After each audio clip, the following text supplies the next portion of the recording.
Hello students, good morning. It is your civics period, chapter 3, electoral politics. Topic is educational qualification of candidates. In this topic, we shall study about the educational qualification of the candidates. Those are contesting election.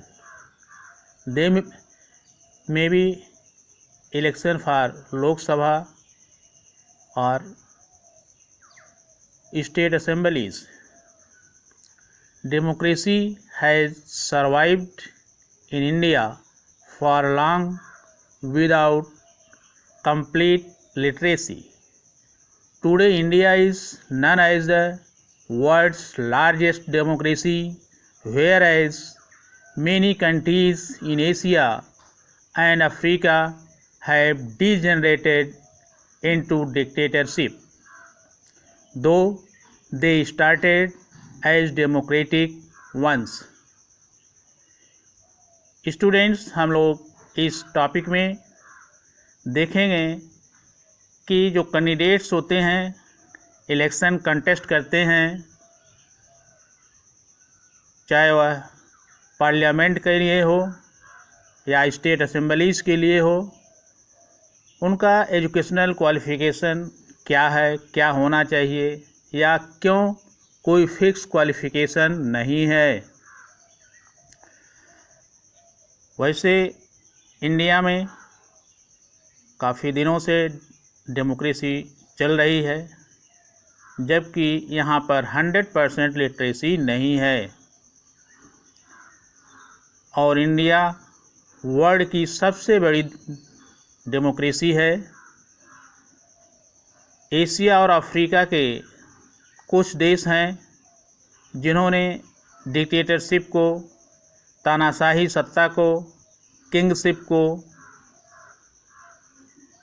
राजतंत्र को degenerate किया है, यानी उसको समाप्त कर दिया है, और वहाँ पर डेमोक्रेसी की स्टार्टिंग हुई है। The work of administration is general in nature.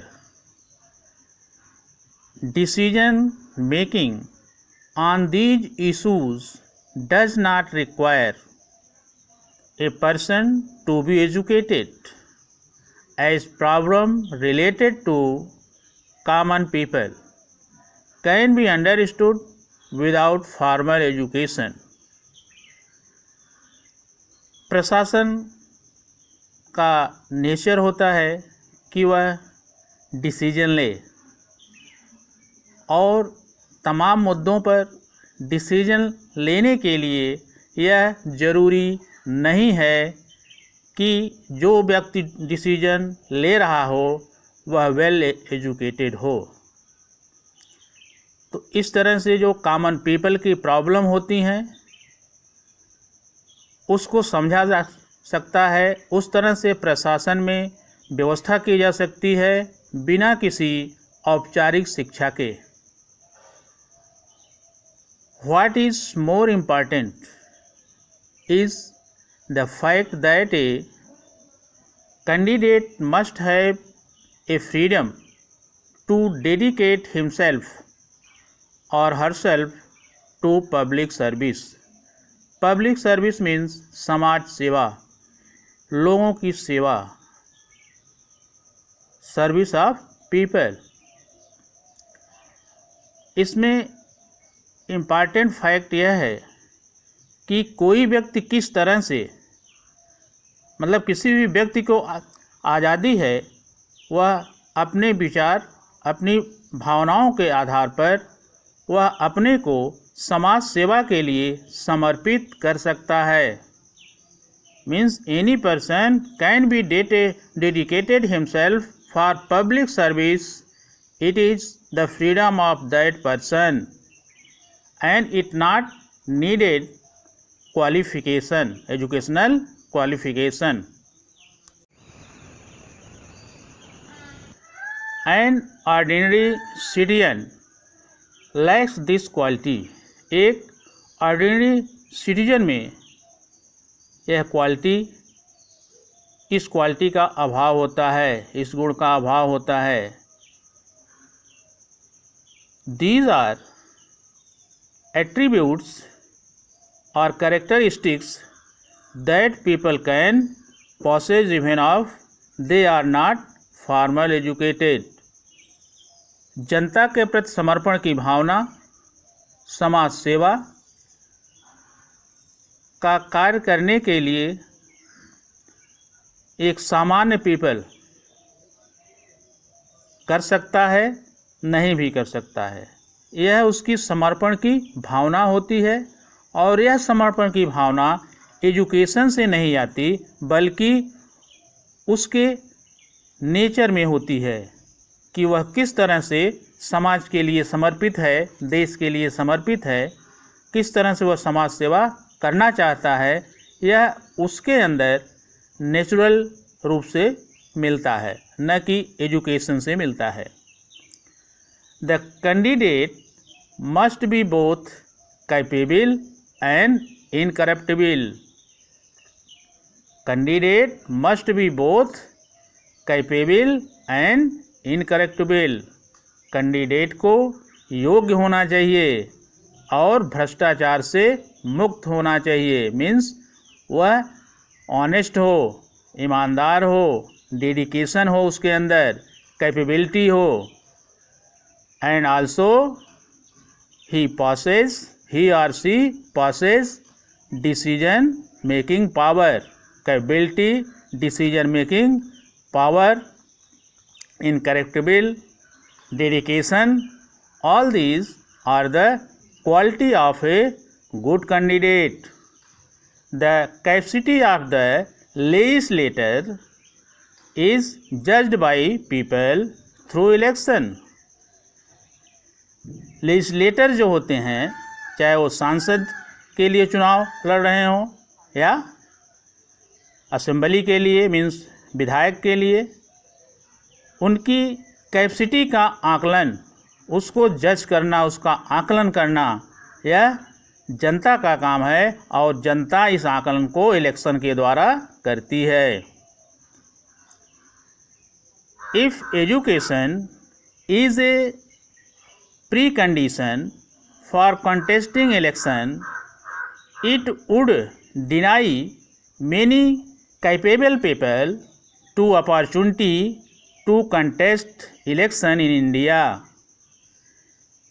It means if education is a precondition for contesting election, अगर इलेक्शन लड़ने के प्रीकंडीशन एजुकेशन, शिक्षा को रख दिया जाए तो ऐसा हो सकता है कि कुछ योग्य व्यक्ति इस अपॉर्चुनिटी से, इस अवसर से, मीन्स चुनाव लड़ने के अवसर से वंचित हो जाएं।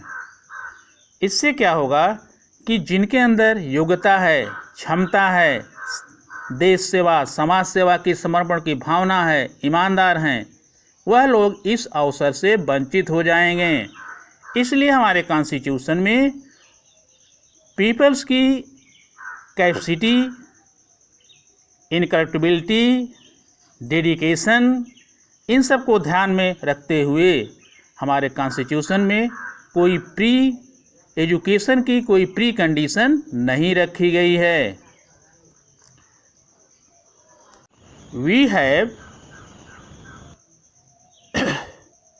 not been able to attain 100% literacy in India। We have not been able to attain 100% literacy in India। अभी तक हमारे देश में 100% लिटरेसी नहीं हो पाई है। इससे क्या होता, अगर प्री कंडीशन इलेक्शन की होती एजुकेशन की तो काफ़ी लोग इलेक्शन कंटेस्ट नहीं कर सकते, इससे वो वंचित रह जाते। To conclude we can say that it is up to people to decide whether they feel that educational qualification are essential for candidate who contest election। हम अंत में इस निष्कर्ष पर पहुंचते हैं कि क्या कैंडिडेट के लिए एजुकेशनल क्वालिफ़िकेशन कंपलसरी होना चाहिए, यह पब्लिक पर भी डिपेंड करता है। आप जानते हो कि एक ही कंस्टिट्यूंसी में कुछ एजुकेटेड लोग खड़े होते हैं, कुछ एक्सपीरियंस्ड लोग होते हैं, कुछ डेडिकेटेड लोग होते हैं। तो अब वहाँ पर पब्लिक को यह डिसाइड स्वयं करना है कि वह वेल क्वालिफाइड कैंडिडेट को अपना वोट देगा या डेडिकेटेड, ऑनेस्ट, इनकरप्टिबल, कैपेबल व्यक्ति जो कम एजुकेटेड है या अनएजुकेटेड है उसको वोट देगा। यह सब डिसाइड जनता को करना है अपनी कॉन्स्टिट्यूंसी में। इस तरह से हमारे संविधान में, हमारे कॉन्स्टिट्यूशन में कोई एजुकेशनल क्वालिफ़िकेशन की प्री कंडीशन नहीं रखी गई है। For candidates those are contesting the election of parliament और state assemblies. Okay students, thank you. Your class is over.